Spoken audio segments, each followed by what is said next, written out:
طبق منبع‌های اطلاعاتی سال سپری شده 2021 با سهمگذاری صاحبکاران و اهالی 542 کیلومتر راه و پل‌ها از این حساب در مسافه 176 کیلومتر تعمیر اساسی، منفرش کنی راه‌ها، 316 کیلومتر سنگفرش و 51 کیلومتر راه‌ها از تعمیر جاری برآورده شدند که مبلغ مصرف شده بیش از 102 میلیون سومانی را تشکیل می‌دهد.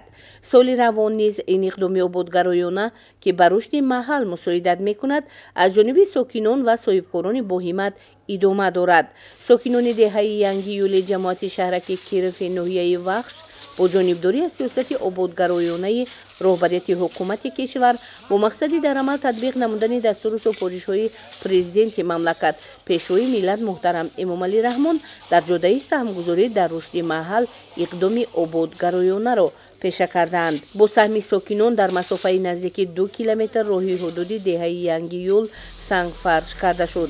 10 نفر ساکنان دهات اهلانه در این حشر دستیامانه شرکت ورزیده سهم خود را در آبادی راهی محل زیست خویش گذاشتند. پرزیدنت جمهوری تاجیکستان محترم امامعلی رحمان میگوید که دهه خودمان را، جمهوری خودمان را خودمان آباد میکنیم، از دیگر جا یگان کس آمده آباد نمیکند. گفتگی سخنانش را دستگیری کردم. ما هم دهه خودمان را، قشلاق خودمان را، راههای خودمان را آباد کرده ایستاده‌ایم.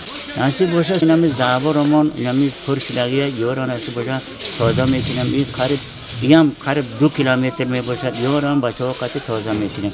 چنان تشبثکاران این اقدام آبادگرایانه اظهار داشتند راهی حدودی دهه به طلبات روز جوابگو نبود و هم برای ساکنان و هم برای روای نقلیات تا این مدت مشکلی داشتند.